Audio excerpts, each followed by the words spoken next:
Hello everyone and welcome back to the channel. Sorry, let me get rid of I had chewing gum in my mouth. My mom will be livid. Hi everyone, welcome back to the channel. It was just finished Liverpool 2, Arsenal 2 at Anfield. Yeah, deuces is a draw. Season's done. We just need to figure out if we're finishing second, third, or fourth now, because you can see clearly Newcastle won their game, so putting pressure on us. They're just 2 points behind us, and we've played the same 36 number of games. Just 2 games to go. We play them next. If we don't, win that game, then yeah. Either way, we just have to finish, top four, top five this season, which I'm sure we will anyway. But yeah, let's get into the game because there's a bit to unpack. Your game. Sorry, I'm jumping way ahead of myself. A tale of two halves, and we have to go into each half, very well because in the first half, some of the heads that I was calling to roll in the first half came through in the second half. So clearly a game of two halves. But yeah, let's get into it. Starting lineup, with David Ryan goal as usual.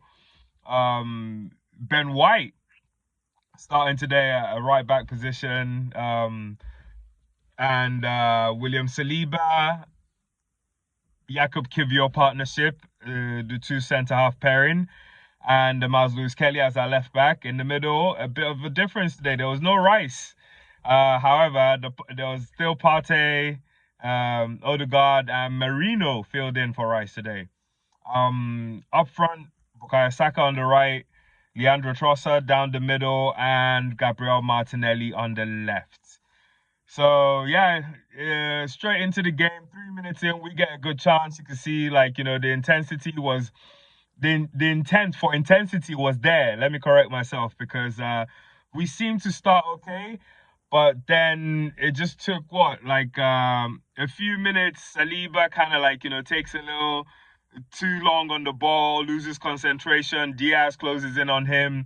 We're lucky to escape, and then it just puts us on the back foot again, and we just can't, we couldn't build, momentum from the onset like we intended. So it was going to take a while, and Liverpool kind of capitalized on that because, we started sustaining a lot of pressure from Liverpool. The first 15 minutes, it was all Liverpool, but we get a chance, where there's a bit of confusion between Thomas Partey and Trossard, and both hesitated. Neither took it upon them to actually take the shot. So that chance goes begging. And yeah, we still under pressure from Liverpool. Raya making saves left, right, and center. And yeah, just to address the problems that we had because we had going forward, and the reason why we couldn't really get out of that pressure is the number 10 position, Odegaard. In the first half, he was giving the ball away. He wasn't really doing anything to kind of, ease up that whole pressure that we sustained for such a long period of time. You could smell the goal coming, right from the onset, and it's surprising that it took that long before we conceded. The number 9 position all season, we've been talking about that, so I'm not gonna be pedantic about that one. I'll just move on. Then Martinelli's position as well. I watched West Ham destroy Manchester United today, and a lot of that came from Mohamed Kudus, and that is one player I would really love to see Arsenal go for because Martinelli needs competition. It's not that he's not good enough. It's just that, he's been found out to be the main guy. But if he comes off the bench and he's a bit of a, because he's still got the pace, he's a bit of a menace, he's always tracking back as well. So he's good for the club, and he's good for the team, for the squad. But then I'm not sure he should be starting all the time. He needs to earn his place. I think he also needs to kind of earn, to play for the Arsenal and understand, half-hearted or half performances are not acceptable to us. You have to take on your players, and if you can't, you have to get on the bench and someone else has to come in and do your job. So that's the only thing I have to say about Martinelli, and going forward, figuring out his position. Trossard, same thing. Like I probably wouldn't give him a new contract, but I'm not the football club. Um, and then the last position is also that number 8. Mikel Merino is not it. If Declan Rice is not playing, who's going to fill in that 8 for us? And with Zubimendi coming in, I'm not even sure, because Zubimendi is more of a 6. I don't know if he can fill in as an 8, but then hopefully he can. And then we can still keep our structure with Partey, maybe Partey, Zubimendi, Rice, or I don't know how we'll do next season, but then yeah, I'll maybe play a double pivot with Partey and Zubimendi. I don't know. Either way, those positions need to be addressed. And then not so long after, there was a bad foul on Saka by Robertson, and that kind of set the pace of the game because my man went and for Saka's neck, and I'm just thinking like if it was on the flip side and that was an Arsenal player grabbing a Liverpool player, he'll likely go to VAR to figure out if he needs to be sent off. But then that didn't even, warrant any ref. The linesman, the third official, second official, whatever, was standing right there, and it didn't even warrant him, to raise his flag or alert the referee that a bad foul had happened. This is beyond me. Anyway, moving on. Excuse me, I'm just gonna switch on this for a little bit, put on the air conditioning. But yeah, let's move on because right after Saka, was pulled to the ground, it kind of set the tone for the game, and the Arsenal players kind of like wondering, like, WTF, like, how did that, just happen? But Liverpool was still on the front foot. They weren't giving up. I mean, they're at home, so they have to do the business in front of their fans, and still putting us under pressure. And Gakpo kind of comes close, but then Saliba did really good to actually clear the ball out. But then it was such a quick throw in and some poor defending from us, just the poorest defending you can imagine. And there's a ball whipped in, Gakpo goes in with his head, and we are already a goal down. It was just sad. It was sucked to see, and partly people that were at fault were Odegaard was right there, didn't close down on the man crossing the ball. Ben White was kind of like in no man's land. William Saliba didn't get tight on Gakpo. Neither did Kivio. Kivio was trying to watch his man on the other side. I think it was Diaz coming in. Miles Lewis Kelly also just really couldn't do anything as well. He was kind of hoping like the man was offside, but then yeah, it was just such a terrible goal for us to concede, seeing how we've been really good in that department this season. But then what can you expect when there's a whole little, when we have injuries, there's a complete shift. Players are moved around. The Timber Saliba partnership that they were kind of used to has kind of like it won't, the freshness won't be there because then it's now White and Saliba. So yeah, anyway, we're goal down, and Liverpool still under putting all the pressure. Like they could see Arsenal, they could smell blood, and they just went for it. Because what, 87 seconds later, we conceded another goal. And brilliant work from what's his name, Salah. Yeah, player of the season for me. Sends a great ball down the line. Szoboszlai, I hope I pronounce his name right. Another great player for Liverpool. Actually, I'm not gonna lie, I am in awe of certain Liverpool players, and these two, especially these two. Not so much McAllister. He's actually decent, and then there Konate, in fact, both defenders, incredible. But yeah, anyway, they send a good ball. Salah sends a good ball through. Szoboszlai cuts back, and Diaz doesn't even really cut back. He just puts it in the path of Diaz, and Diaz, showed more willingness to get to the ball and beat Saliba to it. And yeah, 2 goals down, and you just feared the worst. Arsenal just had to sustain all that pressure before going into the second half. And like I said, Raya was making saves left, right, and center because he had to make another save to save us from going 3 goals down before half time. And we were lucky to survive that first half, and that wasn't 4-0 or 5-0 actually. But anyway, we're going to the half. Second half, you're not really hoping for much. You're just hoping that you can minimize the damage.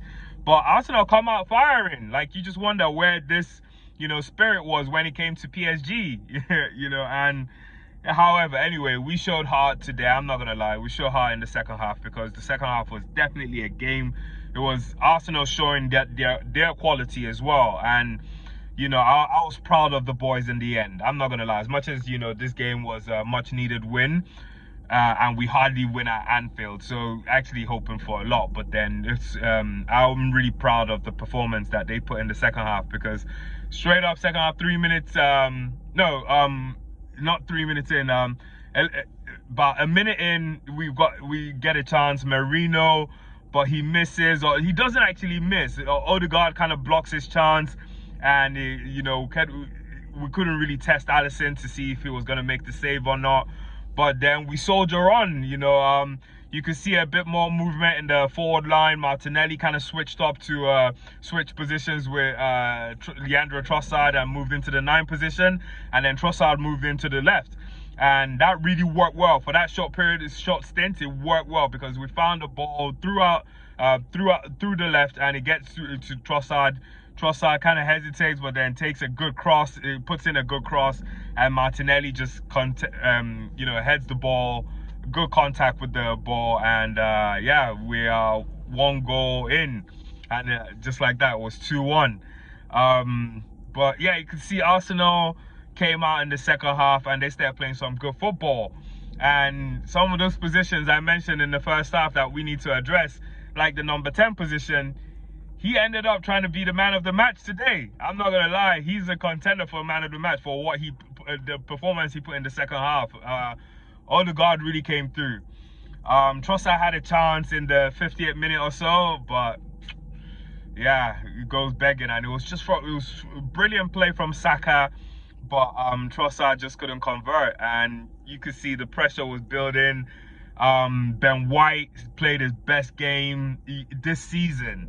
In the second half, he played his best half of football. Let me not say his best game, but his best half of football, because we saw the old Ben White back, and he gave us something different from Timber. Like, he can put in a good cross, to switch up play or switch up sides, from right to left type of thing. And just some of his defending as well, just leaving a foot in, just to, he is quality as well. And I'm confident that once he gets back to levels, between him and Timber, that would be really interesting to see. Like, the right hand side is even going to be stronger before our left, and he'll ease up pressure for whoever is coming in on the left for next season, because our right is a sure thing going in next season, I feel. But hey, we just have to wait and see. Still putting a lot of pressure. Arsenal trying to go for a draw at least, or try to get something out of the game. About 16 minutes in, there's a snapshot from Martinelli, but Alisson goes down to save. So their goalkeeper actually saved them from an onslaught in the second half, because we could have then scored. We probably could have scored about 4 goals in the second half, as much as they could have scored about 4 or 5 in the first half. But still, Arsenal trying to show their quality, that you know what, it was a thing between them and Liverpool today. It was like, you guys may have won it, but then we were good. Don't just come here and don't just try and smash us 4-0 as if we're like, done, and there's nothing else to play for type of thing. So 70th minute, you could see Odegaard like a possessed demon, just trying to get something, and you just wonder, like, where has this spirit been all season?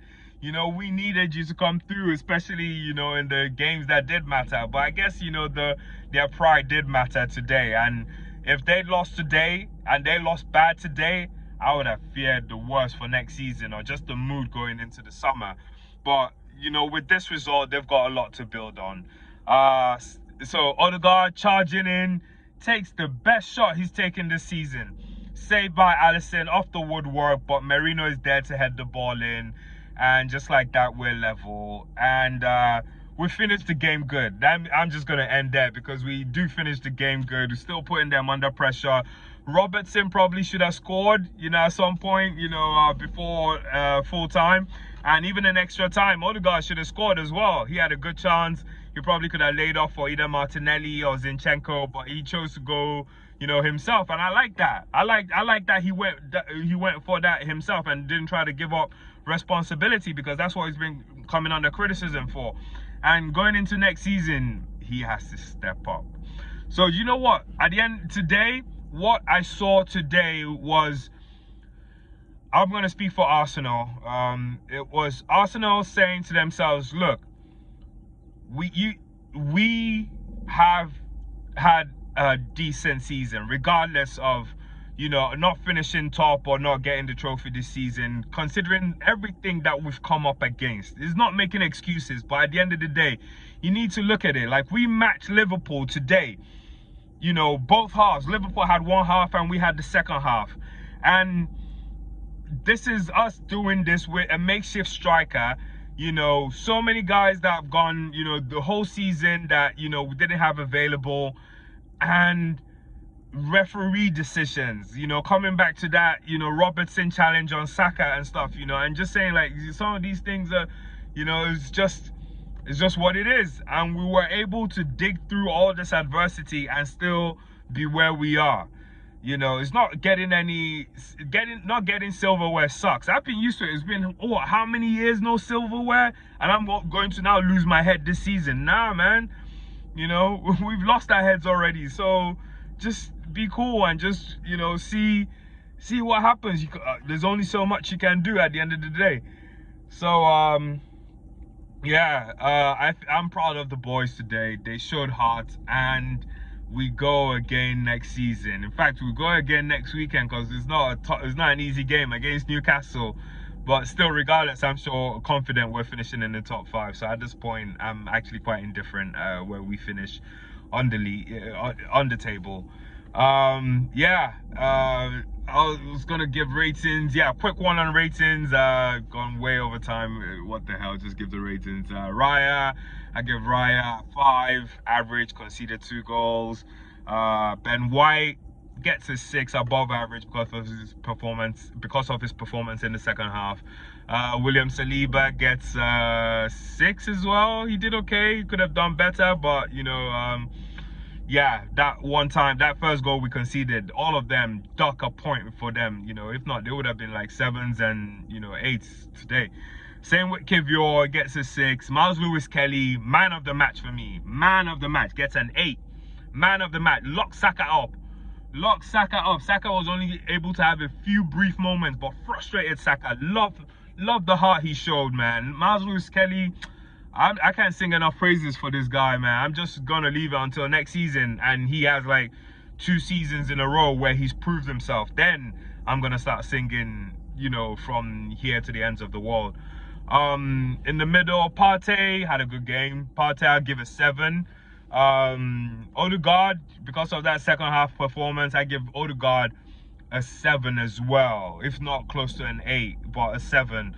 Marino gets a 4 for me, unfortunately, today, because yeah, getting sent off, even though he did score, big ups to him for scoring the equalizer as well, but he gets a 4 still. Bukayo Saka gets a 7. Robertson, with that challenge, tried to take him out of the game, and you could see it affected him a little bit. Like I said, at some point they were going like, what WTF, ref? But then, yeah, he came back in the game and, did put a good performance. So 6 for Saka, right? Yeah. And then Trossard, cross for Martinelli, so good assist. So he gets a 6 as well. If not, probably would have been a 5. I was frustrated with him today. And then Martinelli gets a 7. Yeah, terrible first half, but then came through second half and was a threat the whole game. Did okay, did well, so big ups to him. Mikel Arteta, man, he's lucky we equalized that game, because if not, he probably would have gotten a 0 from me today. But Arteta gets a 6 as well for whatever he did. to get the boys firing in the second half. Anyway, about to get into the 20-minute mark. Thanks for watching. If you're still here watching, subscribe to the video, like the video if you like it, leave something in the comment section. I bleed Arsenal, I live Arsenal. Let's talk Arsenal. All right, take care. I wish you all peace and love. Bye.